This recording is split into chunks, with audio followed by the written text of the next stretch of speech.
మహబూబ్నగర్లోని JPNC కళాశాలలో సంక్రాంతి సంబరాలు ఘనంగా నిర్వహించారు. కళాశాల ప్రాంగణంలో పల్లెటూరు వాతావరణాన్ని తలపించేలా గుడి బడితో సహా వరినారు మడితో సెట్టింగ్స్ వేశారు. గంగిరెద్దుల ఆటలతో, ముగ్గుల పోటీలతో విద్యార్థులు సందడి చేశారు.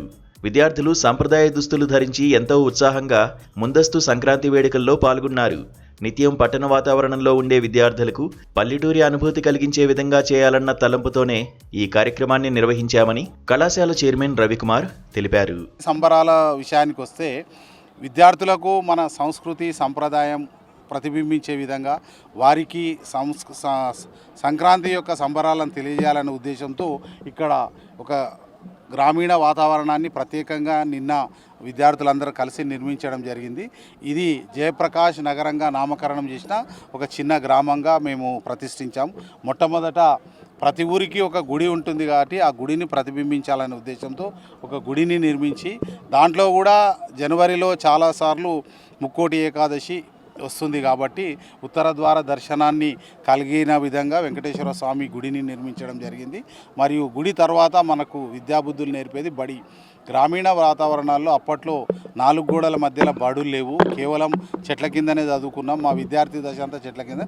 అది మరొకసారి జ్ఞాపకం వచ్చే విధంగా ఒక చెట్టు కింద ఓపెన్ బడిని పెట్టడం జరిగింది. బడి తర్వాత వ్యవసాయ మడి. ఇప్పుడు ఈ పండుగ ప్రత్యేకత ఏంటంటే మొన్నటి వరకు వరి నాట్లను కోసి ఇంటికి రైతులు సంపద తెచ్చుకొని గర్వంగా అదేవిధంగా ఆర్థికంగా మంచిగా ఉన్న సందర్భంలో ఈ పండుగ వస్తుంది. ఇప్పుడు మళ్ళీ నాట్లు ప్రారంభించబోతున్నారు కాబట్టి విద్యార్థులచే ఆ వరి మడిలో నాట్లను వేయించడం జరిగింది. దాని తర్వాత గ్రామీణ వాతావరణంలో ఉన్నటువంటి గుడిసెలను ప్రతిబింబించే విధంగా 3-4 గుడిసెలను నిర్మించడం జరిగింది. అదేవిధంగా పశు సంపదన మనకు అవసరమని చెప్పడం కొరకు ఆవులను తీసుకొచ్చి 2 పుంగనూరు ఆవులు చిన్న సైజు ఉండేటివి, అదేవిధంగా 2 పెద్ద ఆవులను తీసుకొచ్చి అక్కడ పెట్టడం జరిగింది. ఈరోజు ప్రత్యేకత ఏంటంటే గంగిరెద్దుల విన్యాసాలు. విద్యార్థులందరికీ కూడా గంగిరెద్దులు అవి పశువులే అయినప్పటికీ కూడా మన మనసును ఎరిగి రకరకాల విన్యాసాలు ఇంతకుముందు వారు ప్రదర్శించారు. నమస్కారం పెట్టడము, అదేవిధంగా ఎన్నో రకాలుగా ఈవెంట్స్ను అవి చేసి అందరి విద్యార్థులకు చూపించడం జరిగింది. ఇక మా విద్యార్థి ఒకరు ఈరోజు హరిద్వాసుగా తన యొక్క విన్యాసాన్ని చేస్తున్నారు. ప్రకృతితో మమేకమయ్యే పండుగ కావడంతో ఇక్కడ ఏర్పాటు చేసిన ఆకృతులు ఎంతగానో ఆకట్టుకున్నాయని కళాశాల విద్యార్థులు, అధ్యాపకులు తెలిపారు.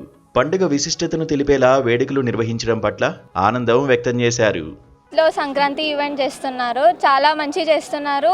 అండ్ ఫుడ్ స్టాల్స్ ఉన్నాయి, కైట్ ఫెస్టివల్, రంగోలీ కాంపిటీషన్, ఇంకా ఏమంటారు కోళ్ళ పందాలు కూడా చేస్తున్నారు. It's happy to see this. బొమ్మలు, భోగి మంటలు చేశారు. సెటప్ మాత్రం బాగుంది. అంటే పల్లెటూరు వైబ్ లాగా ఉండాలని చెప్పేసి సెటప్ చేశారు. మొత్తం విలేజ్ నేచర్ ఉండాలనేసి. ముందుగా అందరికీ సంక్రాంతి శుభాకాంక్షలు అడ్వాన్స్డ్గా. మా కళాశాలలో సంక్రాంతి సంబరాలు చాలా ఘనంగా జరుపుకుంటాము. సంక్రాంతి సంబరాల్లో విద్యార్థులు చాలా ఆహ్లాదకరంగా పాల్గొంటారు. విద్యార్థులు రకరకాల పిండి వంటలు తీసుకొచ్చి ఫుడ్ స్టాల్లో అరేంజ్ చేశారు. అదేవిధంగా బొమ్మల కొలువులు, భోగి మంటలు, తర్వాత మన ప్రాచీన కాలంలో మంచిగా వరి అనేది ఇప్పుడు సంక్రాంతి కాలంలో వరి పంట గురించి తెలపడం కోసం మనకు అలా అరేంజ్ చేశారు. తర్వాత బొమ్మల కొలువు కూడా పిల్లలందరూ కూడా చాలా ఇష్టపడతారు కాబట్టి బొమ్మల కొలువును కూడా అరేంజ్ చేశారు. ముగ్గులు వేయడం, పిల్లలు రకరకాల రంగురంగుల ముగ్గులు వేసి దానిలో బహుమతులు గెలుచుకోవడానికి కూడా వాళ్ళు ఉత్సాహంగా వివిధ రకాల ముగ్గులను వేయడానికి కూడా చాలా ఉత్సాహపడుతూ ఉంటారు. తర్వాత మళ్ళీ బాయ్స్కి కూడా ఏం పెట్టలేదు అని వాళ్ళు ఫీల్ కాకుండా కైట్ ఫెస్టివల్ లాంటిది పెట్టి వాళ్ళు కూడా చాలా ఆనందకరంగా కైట్ ఫెస్టివల్లో పాల్గొనడం జరుగుతుంది. మా కళాశాల ప్రత్యేకత.